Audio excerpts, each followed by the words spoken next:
Olá pessoal, sejam muito bem-vindos a mais uma edição do podcast de política do Diário do Nordeste. Vamos conhecer um pouco sobre uma figura política que tem ganhado cada vez mais destaque nas articulações para a Prefeitura de Fortaleza em 2024. O deputado estadual e presidente da Assembleia Legislativa, Evandro Leitão. Eu sou Wagner Mendes, editor e colunista de política, e este é o seu Ponto Poder Cafezinho.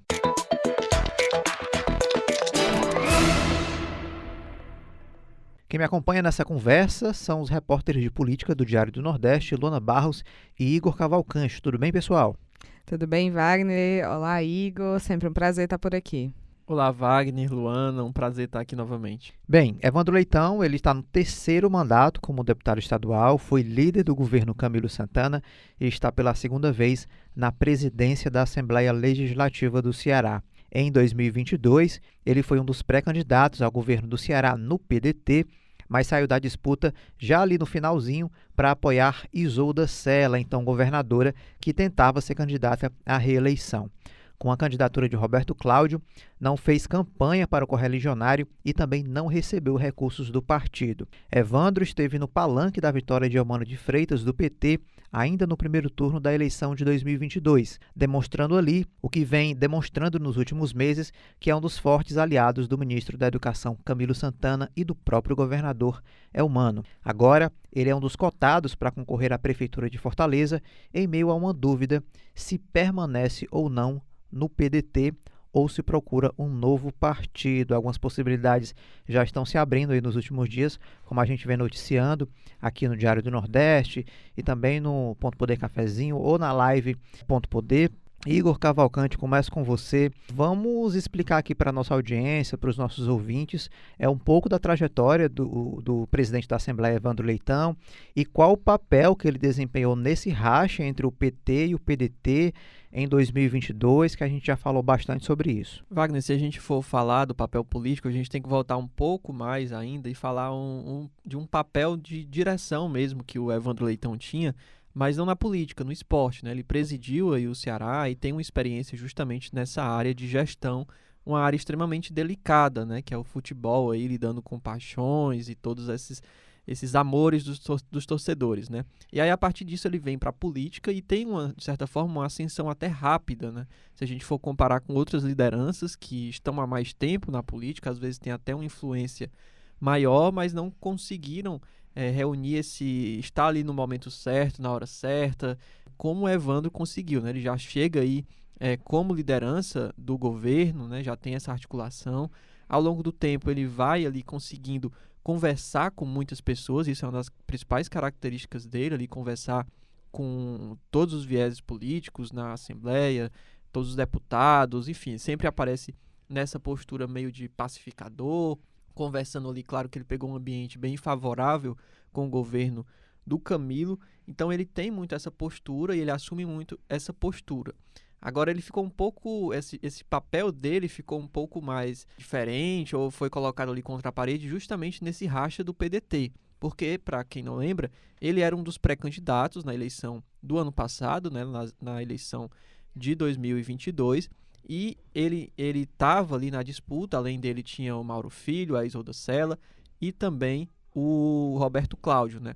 E na reta final, o Evandro Leitão tirou a candidatura dele para apoiar a Isolda Sela, tanto que ele fez toda aquela articulação justamente para isso. Com esse grupo dele, o grupo do Camilo, da Isolda, derrotados, né, no diretório, o Evandro Leitão ele se mostrou muito insatisfeito e ele deu muito essa cara, né, dentro do PDT, da liderança insatisfeita. Isso porque, se a gente for pegar das figuras do PDT, o Cid Gomes sumiu, né? Ele submergiu, como ele mesmo usa essa palavra, e acabou que o Evandro Leitão virou a figura ali mais conhecida, com mais poder, nesse grupo que acabou sendo momentaneamente, né, naquela época, derrotado. Então a gente sempre acompanhava lá os eventos no PDT, ele sempre saía ali era muito como um alvo, né? Até em alguns momentos teve embates direto entre ele e o Ciro, Roberto Cláudio, nessas reuniões, conforme a gente apurou na época nos bastidores.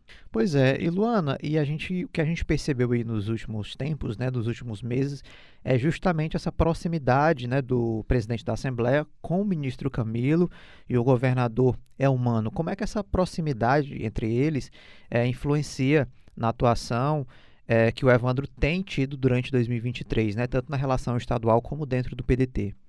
O deputado Evandro, ele sempre foi muito próximo do Camilo, né? Já no primeiro mandato como deputado estadual foi líder do Camilo Santana na Assembleia Legislativa, logo depois foi para a presidência, né? Já está pela segunda vez, segundo mandato aí à frente, né? No comando dessa Casa Legislativa, e ele sempre teve uma proximidade muito forte com o agora ministro Camilo Santana, né? O que acontece durante o racha, né? É que ele teve que escolher um lado, né? E aí, antes era todo mundo junto, e aí ele tem que escolher um lado, o Cid submerge, como o Igor falou, e aí ele tem que ficar entre esse grupo do Ciro, do Roberto Cláudio, do Sarto, que até meses antes era aliado ao Camilo, e ele escolhe ficar ao lado daqueles que não são, né, naquele momento, correligionários, inclusive como outros parlamentares do PDT, né? Essa insatisfação, apesar de talvez o Evandro seja esse principal nome, né, que estava num cargo mais alto de mais poder, foi uma insatisfação de uma ala relevante dentro do PDT, né? E aí, quando o Elmano ganha, ele tá lá no palanque da vitória, né? A gente, inclusive, tem a foto dele comemorando aí de forma bem enérgica a vitória do Elmano, que estava concorrendo diretamente com quem era do partido dele.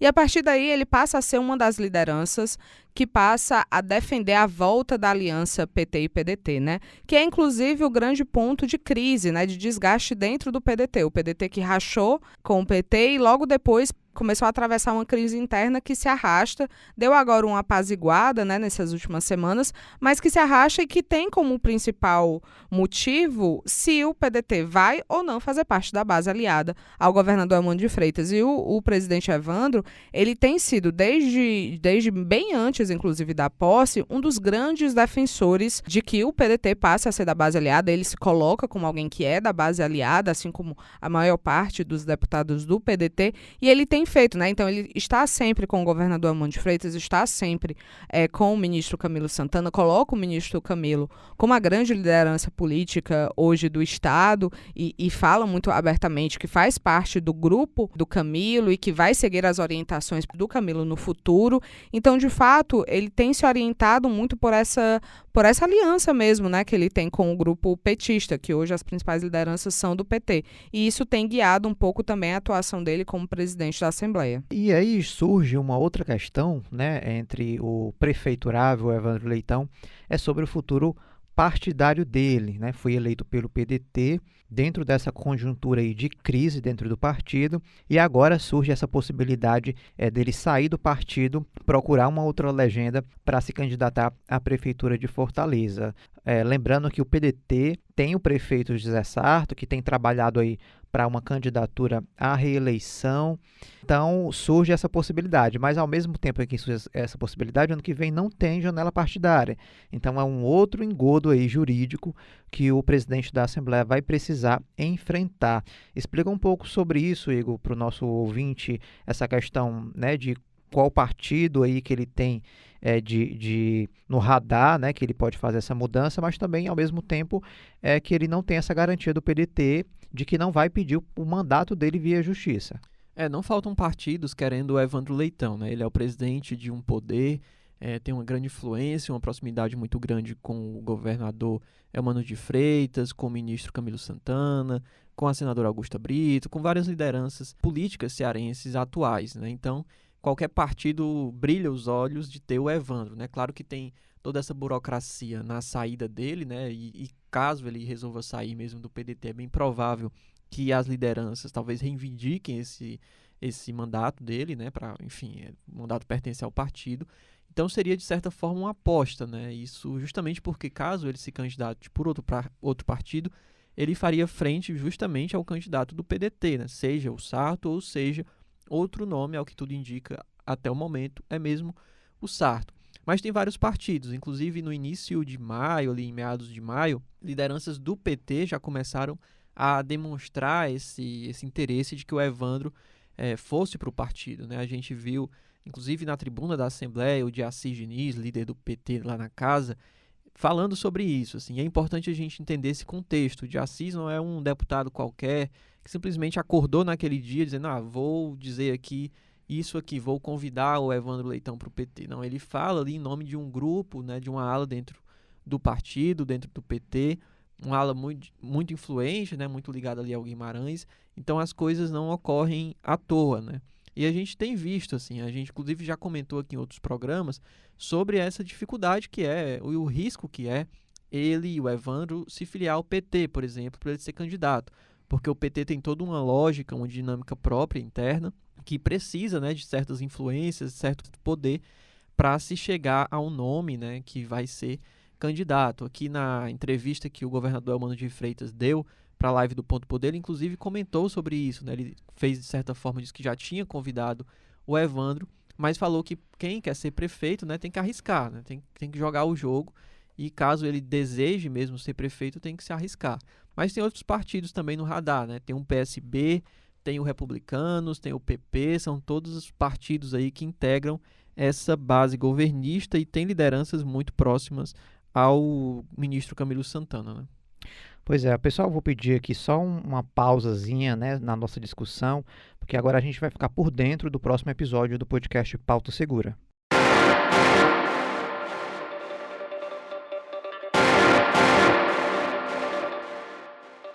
Oi, sou Emerson Rodrigues e no episódio 42 do Pauta Segura você vai saber todos os detalhes dos últimos ataques que ocorreram em Fortaleza, na região do Grande Pirambu. Vamos repassar o balanço das prisões, a quantidade de armas apreendidas e os detalhes da apuração feita pelos repórteres do Diário do Nordeste durante esses 2 dias de cobertura. Tudo isso e muito mais no podcast Pauta Segura, os bastidores da reportagem. Segunda-feira, 6 da manhã, nos principais tocadores de podcast e no YouTube do Diário do Nordeste. Te espero lá.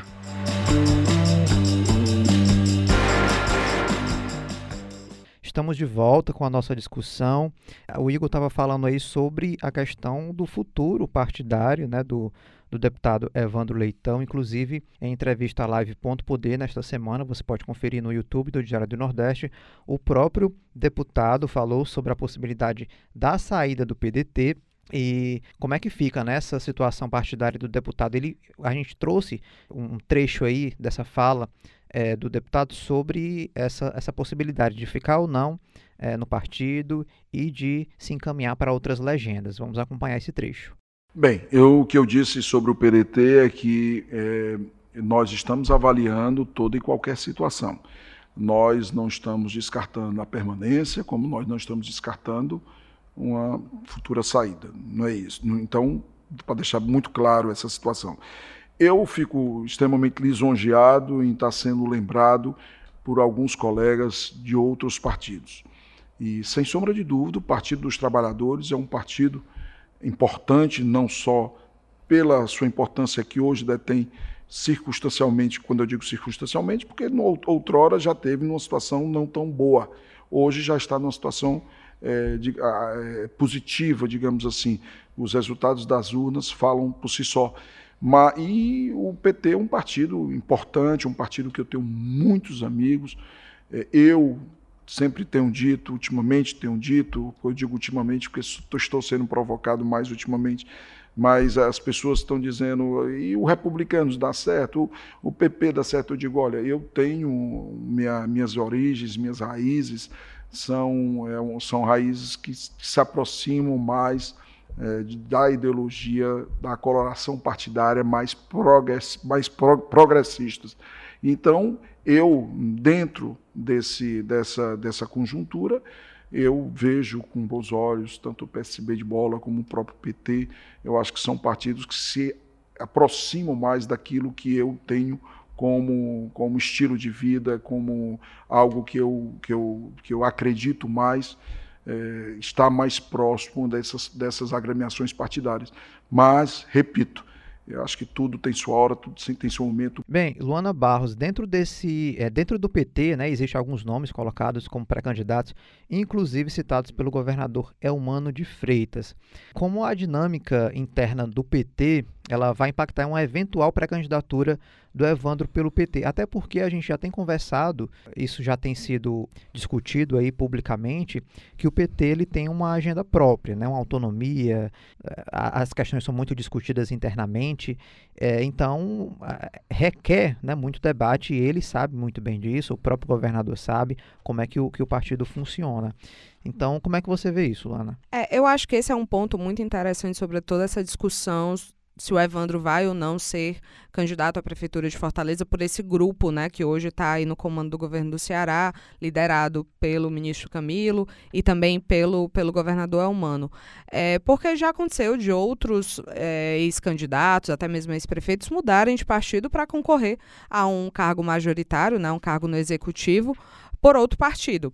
Porque aí chega ali na hora, né, na hora ali da janela partidária, na hora de definir os nomes, e a liderança, a cúpula do partido decide quem é que vai ser o candidato, né? Isso acontece em outros partidos. O PT, ele é um caso à parte, né? O PT, ele tem uma dinâmica interna muito forte, concorrentes, né? Grupos que compõem o partido e que opinam e que votam nas prévias, por exemplo, quando existe mais de um nome colocado dentro do PT para ser o candidato a um cargo majoritário, eles podem disputar aí prévias entre os filiados, né?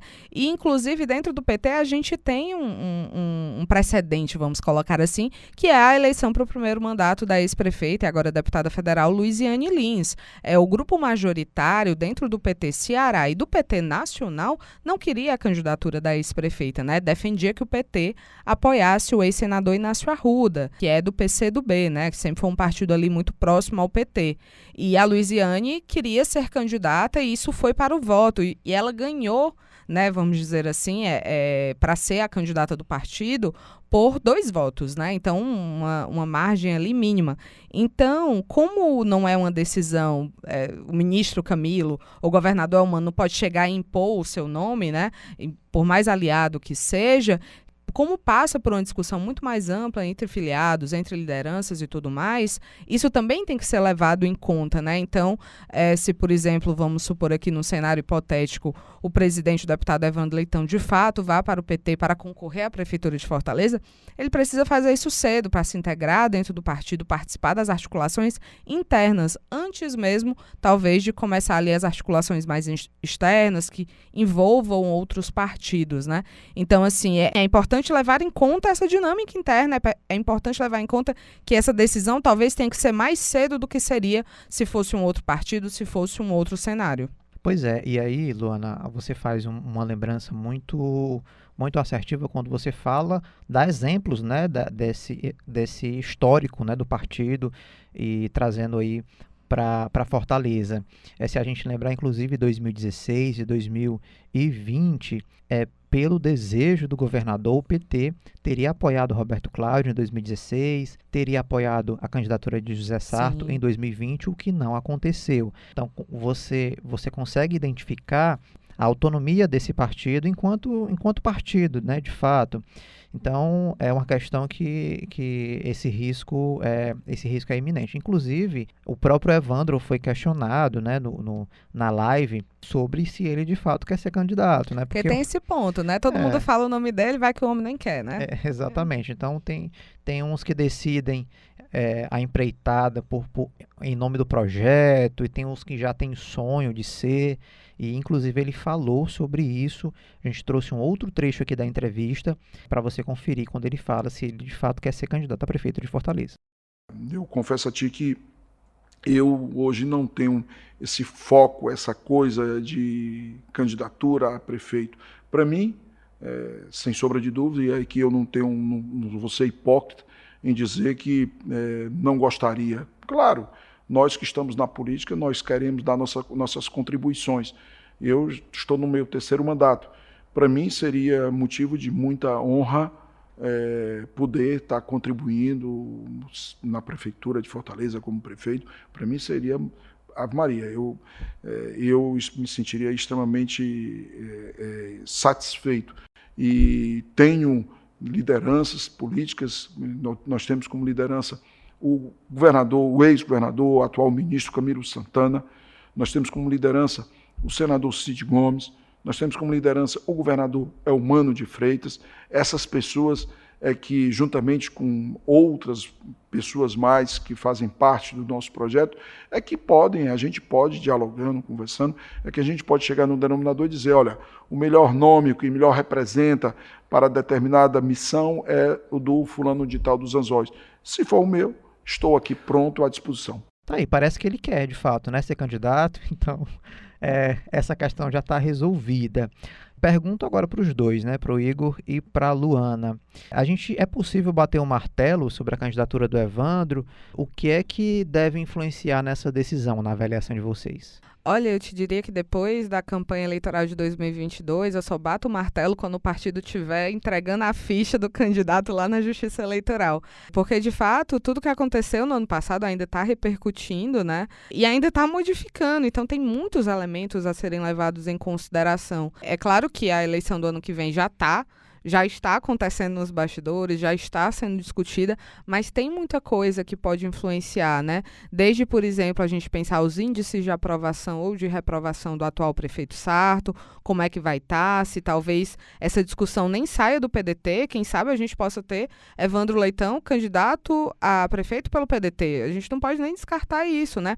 Porque, inclusive, algumas lideranças do PDT já falaram que o Sarto é candidato natural à reeleição, mas a gente tem que ver umas outras, né? Tem que ver umas outras coisas, tem que ver uns outros índices, tem que ver pesquisa, enfim. Então, tem muitos elementos, né? Como é que vai ser essa relação do governador Elmano? Como é que ele vai interferir? Como é que vai ser a interferência do ministro Camilo, né? Se, de fato, o Evandro vai para o PT, se ele vai para um outro partido, se a gente vai ter a ex-prefeita Luiziane querendo concorrer ou querendo, na verdade, indicar alguém próximo. Então, tem muitos elementos a serem considerados e eu não bateria o martelo, não, de jeito nenhum, Ave Maria. Bater esse martelo mesmo lá na frente. Eu sigo a relatora. Mas eu acho que esses fatores realmente, um dos principais, eu acho que vai ser a questão da avaliação dos governos, né? Como o Sarto vai chegar até o próximo ano, esse pacote aí de obras que ele está lançando, de investimentos, enfim, essas intervenções que ele está promovendo na cidade. Esse é um ponto. Então isso eu acho que vai ser muito definidor, né? A gente tem muitas incertezas, inclusive dentro da liderança do PDT, né? A gente não sabe. Ao que se sabe até agora, o André Figueiredo deve ser o presidente no próximo ano do diretório estadual. Então, isso vai ter uma influência, a gente sabe, do grupo que ele é mais alinhado. Outro ponto é a gestão do Elmano, como é que ele vai estar, qual força ele vai ter no próximo ano. Da mesma forma, claro, a influência do presidente Lula e do ministro Camilo Santana, né? Ao que se consta até agora, o governo tem promovido muitas melhorias, muitos programas sociais, muitos investimentos, e agora, para esse segundo semestre, deve ter uma estabilidade ainda maior o governo, né, ampliando aí sua base, né, no Congresso, no Senado, na Câmara, enfim. Então, a tendência é que o governo aí no segundo semestre pegue aí mais um embalo e realmente se consolide. Então, dessa forma, o PT deve chegar muito forte para a eleição do próximo ano. Eu acho que é aí que está o cerne da questão, assim. Avaliar como vai se chegar a esses partidos, ou essas gestões, e o quanto elas vão estar bem avaliadas. E a gente aprendeu na eleição estadual do ano passado o quanto uma campanha eleitoral é uma caixinha de surpresas. Todo mundo foi surpreendido, a classe política foi surpreendida, os cearenses foram surpreendidos. Ninguém apostava que o governador Elmano de Freitas fosse o candidato, primeiramente. Sim. Nem ele imaginava que ele fosse candidato, ele estava preparando a candidatura dele para a reeleição na Assembleia Legislativa. Foi escolhido, foi eleito no primeiro turno, uma surpresa também para muita gente. Então, assim, Prefeitura de Fortaleza também já protagonizou ali eleições, resultados eleitorais também inesperados, né? A própria eleição da Luiziane, ela começou a campanha com os índices de intenção de voto muito abaixos. Com dois concorrentes fortes, que era o Inácio Arruda e o Maroni Torga. Então, se você lembrar também da eleição da Maria Luísa, né? Ainda mais atrás, ainda mais atrás, a Fortaleza ela costuma surpreender, né? Então, a gente vai continuar acompanhando o desdobramento, né, dessas tratativas aí de bastidores. O que a gente ficar sabendo, a gente promete que a gente vai trazer para o nosso ouvinte. E também no portal Diário do Nordeste, fazer um convite aqui para os nossos ouvintes a acompanhar a nossa live Ponto Poder toda quinta-feira às 17 horas no YouTube do Diário do Nordeste, com reprise às 9 horas da noite das sextas-feiras na TV Diário. Então é isso, pessoal. Qualquer novidade, vocês vão trazer aqui, né? Pode deixar, a gente traz sim. Exatamente, qualquer coisa a gente está aqui. Então é isso, pessoal. Essa edição do Ponto Poder Cafezinho vai ficando por aqui.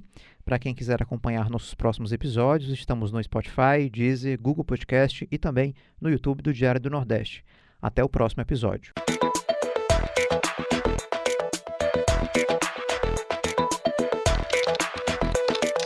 Ponto Poder.